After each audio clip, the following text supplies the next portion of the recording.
varieties of acacia. We betcha that's acacia. Anyways, you guys, there's all kinds of things they don't really know about. They speculate. Like even the version of the tabernacle you've all been given.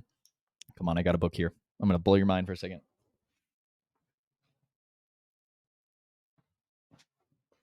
You know how your whole life you've been brainwashed to think the tabernacle was some really boring, exhaustingly small rectangle shoved in the wilderness? You know, they're like, hey, here's the tabernacle. There you go. Isn't that awesome? It's a rectangle. Glory to Yah.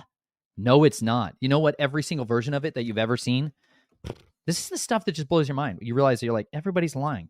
Not everybody. Just a lot of people. They're like, okay, this is what the tabernacle looks like. You can see it. Here's another version. This is another version that was depicted, right? A-frames. You know, this is, sorry, for those of you that don't know, this is the book that's called The House of El Shaddai by Andrew Hoy. I cannot recommend his website, Project 314, enough. Project314.org. Right there. Let's see. Project314.org. This is amazing. That's the version of the tabernacle when you actually take the dimensions of and the specific instructions on everything and use it all. All the other versions that you've seen that have been given, they're like, oh, we recreated the tabernacle. Here's a scale model of it. Every one of them that you've ever seen is not true to the actual instructions of what Moses had.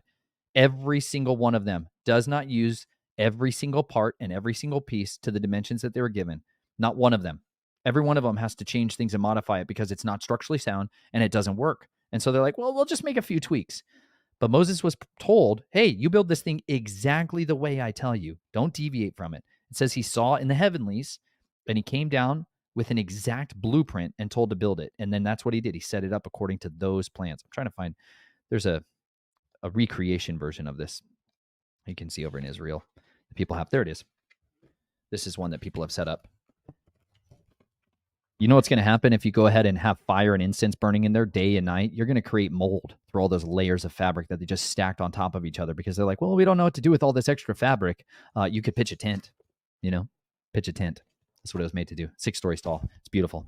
Anyways, I highly encourage you guys to go check it out. He's got a lot of other resources in detailing how it goes. Maybe I'll just show you the very end page too. So cool. Oh, there it is. That's a close-up of the version that you get all the time too.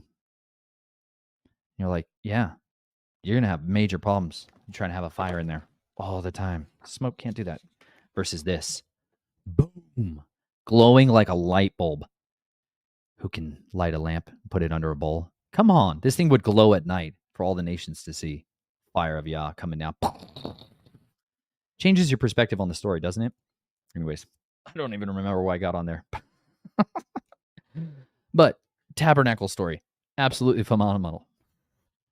See, he has a little, he had another section in here on showing the basics of people doing these trades of like the process of making linen, the process of making wool, the tanners, the hewers of wood, right? Like the actual skills of what it took for people to be able to build this thing back then versus the today.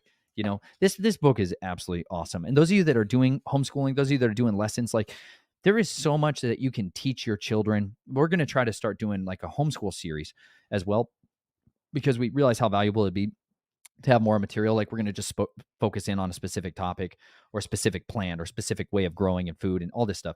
We're going to just have a little series of breakouts over the summer. And that's going to be the big project that we're trying to do, because we just realized like we have to try to filter through all of this nonsense and garbage with curriculums. Those of you that don't have children, just hang on, tuck this away because it might be incredibly valuable to you later on in life and just something to consider. But to be able to like accumulate a library for yourself of valuable resources that you can share with others is incredibly important, because even today, the digital versions of books that we have get altered. Like there's even the text. There's another version of the scripture Bible that I have, not with me here, but it's called the Sefer et Sefer. And even it has a digital version of the app. And I have the second edition of the Sefer, and I can see hundreds and hundreds of changes that have taken place between then and now, and not all of them for the good. You know what I'm saying? And this is just one version of a digital book versus others. And so having a physical on-hand book that you can reference and show to people in person that you can validate, hey, this is why this is this way, like it's really incredibly important to be able to do that and to train others up with that, and this is what one of the This is what one of the things that the kings were supposed to have with them was a personally written copy of the Torah. Every king, it was commanded in the Torah that they were to write out a copy of the Torah when they became king. Like, welcome, you're king. Like Joash. They're like, hey, you're 7. You're a king. He's supposed to sit down and write a copy of the Torah, the instructions of Yahuwah. He was supposed to have that with him so he could consult it and to be able to verify, hey, is this thing good or not good? And you literally get to a point in the story where they are so far lost into this world of idolatry and a mixture of other pantheistic ideas, and they've got all these other religious pursuits that have injected themselves into what they believe, that they have literally no regard for the Torah. The Torah gets thrown away and is lost, and they're like, we don't even know what you're talking about. It gets discovered later on, and they're literally like, oh my gosh, everything we're doing is wrong. And you know what? That's like a lot of us who all our life we were raised, even if we were raised in the church, we woke up, some of us woke up one day and we're like, oh my gosh, everything I inherited, even in the church, was a bunch of garbage. I'm like, how much paganism did my pastor preach to me? Turns out a whole lot of it. And you're like, what the heck, dude? Yahweh says, don't worship me the way the pagans do. And you're like, well, that means I got to throw out a bunch of garbage traditions of man. And you're like, yeah, but what did Yeshua come here to do? Throw out a bunch of garbage traditions of men that people had. It's nothing new, you guys. We fall prey to the same stupid snares of the devil all the time. Sorry, not stupid, brilliant snares of the devil. And you're going to see some with these kings. I'm going to read to you from 2 Chronicles 24, verse 2.